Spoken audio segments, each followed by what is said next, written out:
P K. ശശിയെ യു.ഡി.എഫിലേക്ക് സ്വാഗതം ചെയ്യുന്നതായി ഡീൻ കുര്യാക്കോസ് എം.പി. ശശിക്കെതിരായി നടന്ന സമരങ്ങൾ അന്നത്തെ വിഷയമാണെന്നും ഡീൻ പറഞ്ഞു.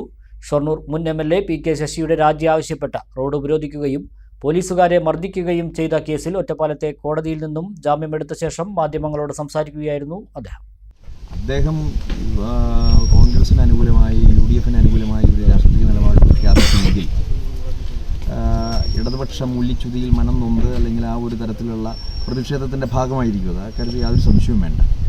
ഇന്ന് കേരളത്തിൽ ഇടതുപക്ഷം നേരിടുന്ന ഏറ്റവും വലിയ പ്രതിസന്ധി നമുക്കെല്ലാവർക്കും അറിയാം. ഇപ്പോൾ പാലക്കാട് തന്നെ നിന്ന് സംസാരിക്കുമ്പോൾ സുരേഷ് വി.എസ്. അച്യുതാനന്ദൻ്റെ പഴയ പ്രൈവറ്റ് സെക്രട്ടറി, അദ്ദേഹം തന്നെ പുതുയുഗ യാത്രയുടെ ഭാഗമായി യു.ഡി.എഫിലേക്ക് അദ്ദേഹം കടന്നു വരികയാണ്.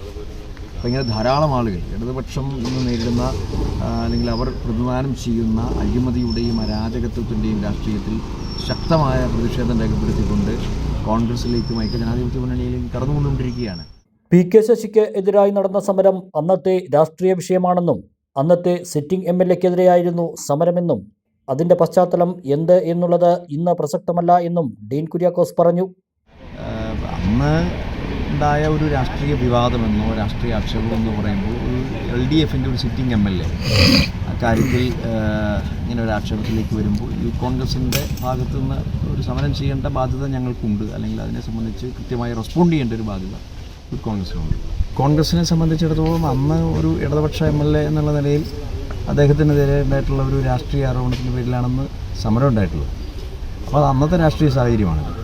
ഇന്നത്തെ രാഷ്ട്രീയ പശ്ചാത്തലത്തിൽ വ്യത്യസ്തമായ ഒരു നിലപാട് അദ്ദേഹം സ്വീകരിക്കുന്നു. ഐക്യജനാധിപത്യ മുന്നണിയിലേക്ക് കോൺഗ്രസിൻ്റെ ഭാഗമായി അദ്ദേഹം കടന്നു വരുമെന്നുള്ള പത്രവാർത്തകൾ, മാധ്യമ വാർത്തകളൊക്കെ നമ്മുടെ ശ്രദ്ധയിൽപ്പെട്ടിട്ടുണ്ട്. ഏതായാലും യു.ഡി.എഫിനെ സംബന്ധിച്ചിടത്തോളം കോൺഗ്രസിനെ സംബന്ധിച്ചിടത്തോളം നമ്മുടെ ഐഡിയോളജിയുമായി ചേർന്ന് പോകാൻ പറ്റുന്ന വിധത്തിലേക്ക് അദ്ദേഹത്തിൻ്റെ രാഷ്ട്രീയ നിലപാടുകൾ എത്തുകയാണെങ്കിൽ, അതോടൊപ്പം തന്നെ പാർട്ടി എന്ന നിലയിൽ കോൺഗ്രസ് പാർട്ടി ഒരു നിലപാട് പറയുകയാണെങ്കിൽ അതിനനുസരിച്ചുള്ള ആ ഒരു നിലപാടായിരിക്കുമല്ലോ പിന്നെ ഉണ്ടാവുക. ഈ സമരം നടന്നത് അല്ലെങ്കിൽ ഞങ്ങളിപ്പോൾ കേസിൽ പ്രതികളാക്കപ്പെട്ടത് അന്നത്തെ രാഷ്ട്രീയ പശ്ചാത്തലത്തിൽ ഉണ്ടായിട്ടുള്ള ഒരു വിഷയമാണ്.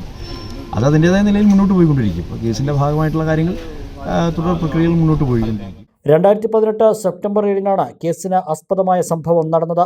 സ്ത്രീ പീഡന ആരോപണ വിധേയനായ ഷൊർണൂർ മുൻ എം.എൽ.എ. പി.കെ. ശശി രാജിവെക്കണമെന്നാവശ്യപ്പെട്ട് റോഡ് ഉപരോധിക്കുകയും പോലീസുകാരെ മർദ്ദിക്കുകയും ചെയ്ത കേസിലാണ് ഡീൻ കുര്യാക്കോസ് എം.പിക്ക് Ottapalam judicial first class magistrate കോടതി ജാമ്യം അനുവദിച്ചത്. കേസിൽ കോടതി അറസ്റ്റ് വാറണ്ട് പുറപ്പെടുവിച്ചതിനെ തുടർന്ന് ചൊവ്വാഴ്ച കോടതിയിലെത്തിയാണ് ഡീൻ ജാമ്യമെടുത്തത്. യു.ഡി.എഫ് നേതാക്കളായ ടി.എച്ച്. Firoz Babu, N.K. Jayarajan, P.M.A. Jaleel, N.K. Krishnankutty തുടങ്ങിയവർ എം.പിയെ അനുഗമിച്ചു.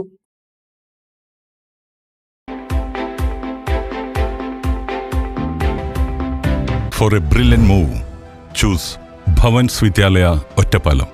വിശ്വസിച്ചേൽപ്പിക്കാം വരും തലമുറയെ.